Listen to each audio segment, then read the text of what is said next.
দর্শক আপনারা লক্ষ্য করছেন ডক্টর মাহবুবুর রহমান মোল্লা কলেজ একেবারেই ধ্বংসস্তূপে পরিণত হয়েছে। সকাল থেকেই সরকারি কবি নজরুল কলেজের স্টুডেন্ট এবং বহিরাগতরা এখানে হামলা চালায় এবং কলেজের আসবাবপত্র লুটপাট করে।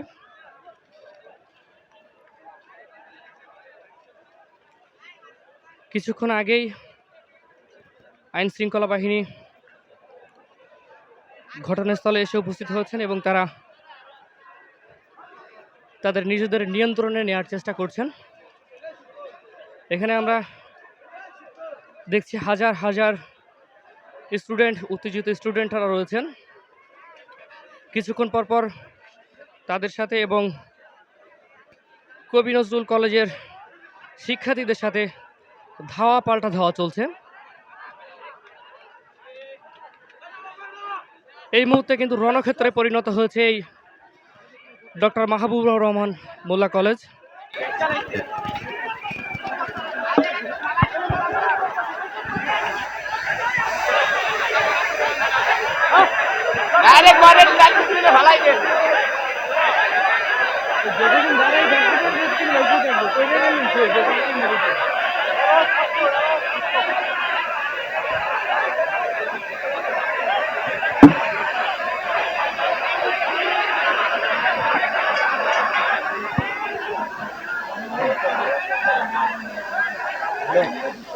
দর্শক আপনারা লক্ষ্য করছেন উত্তেজিত শিক্ষার্থীরা তারা ভিতরে প্রবেশের চেষ্টা করছেন।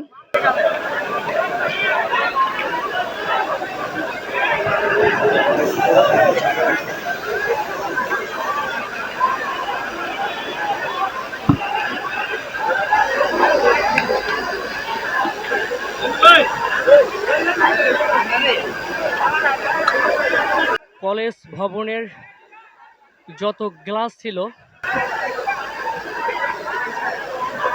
কোনো গ্লাস আর সেই আগের অবস্থানে নেই।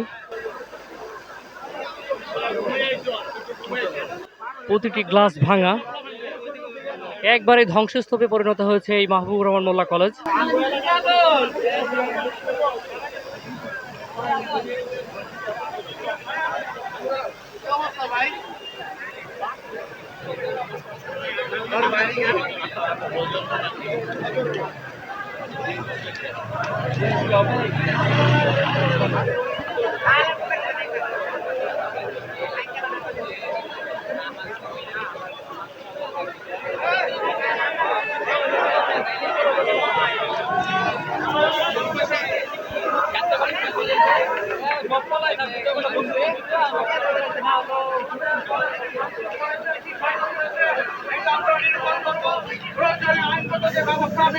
সেই আইনগত ব্যবস্থা নিতে আমরা বাধ্য। আমরা তোমাদের সাথে আছি। আমরা শান্তি শৃঙ্খলা এবং নিরাপত্তার স্বার্থে আছি। এদেশের শান্তি, এদেশের স্থিতিশীলতা, এদেশের মানুষের জীবন, এদেশের মানুষের সম্পদকে রক্ষা করার জন্য আমাদের নৈতিক দায়িত্ব, সেই দায়িত্ব আমরা পালন করছি। আসো, তোমরা আমাদের সাথে আছো। ছাত্র ভাই উনি কইছিল এগুলো কিসের প্রশাসন, এগুলো কোন প্রশাসন বর্তমানে চলছে? আচ্ছা, তোমরা বলো, আসো টিচারদের সাথে আমরা বসবো। তোমরা কলেজ প্রিমাইজে, কলেজ প্রাঙ্গণে আমরা প্রবেশ করবো। পুলিশকে মেসেজ করা হইতেছে, সেনাবাহিনীকে মেসেজ করা হইতেছে। আমাদের জুয়েল স্যার জানিয়েছে কাল থেকে সেনাবাহিনী এবং পুলিশকে ইনফর্ম করা হয়েছে।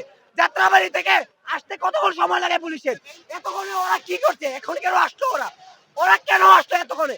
আমরা সঠিক জবাব চাই পুলিশের কাছ থেকে এবং পুলিশের কাছ থেকে, আমার র্যাবের কাছ থেকে আমরা সঠিক জবাব চাই। ওরা কেন এত দেরি করলো? আমাদের একটাই প্রশ্ন, আইন শৃঙ্খলা বাহিনী থাকলে আমাদের কলেজের এত হামলা হইতো না। হামলা হয়েছে বড় কথা না, আমাদের কলেজের স্টুডেন্টরা আজ এত মর্মান্তিক ভাবে আহত হতো না যদি আইন শৃঙ্খলা বাহিনী থাকতো। আমরা কোনো সংঘাত চাই নাই।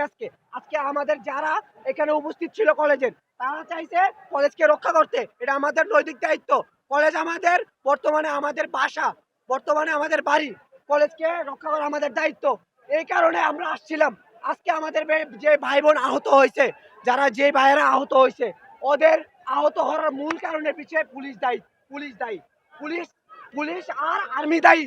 আমরা এটা স্পষ্ট ভাষায় বলে দিতে চাই, পুলিশ আমাদের কাছে এগুলো কেন পুরো আসলো না? সম্পূর্ণ একটা ষড়যন্ত্র, সম্পূর্ণ ষড়যন্ত্র চলছে বর্তমানে আমাদের এই পরিপ্রেক্ষিতে, এই বর্তমান দেশে এমন ষড়যন্ত্র চলছে, বিশেষ করে কলেজ কলেজ এমন ভাবে লাগানো হচ্ছে, মানে আহত নিহত যে আজকে হয়তো কয়জন আহত হয়েছে আমরা সম্পূর্ণভাবে বলতে পারতেছি না, হয়তো কেউ কেউ নিহত হয়েছে আমাদের থেকে, এটাও বলতে পারছি না। আমরা যেভাবে পারছি সবাইকে হসপিটালে পাঠিয়ে দিতেছি, এইভাবে যে হামলা করবে আমরা ভাবতেও পারিনি।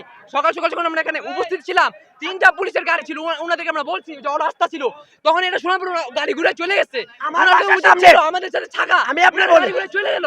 এখন যখন আমাদের এটাকে ভাঙা হলো, আমাদের ক্যাম্পাস, আমাদের প্রাণের ক্যাম্পাস, এটাকে যখন ভাঙলো এরপরে আসলো আমার বাসার সামনে না হয় 50 জন প্লাস পুলিশ ছিল, ওরা গাড়ি আটকে দিয়েছে, কিন্তু এখানে এসে শান্তি শৃঙ্খলা রক্ষা করে নাই। ওরা যদি টিয়ার সেল মারতো, ওরা জীবন আগাইতে পারতো না। কালকে টিয়ার সেল মারছে, আমরা জীবন আগাতে পারিনি।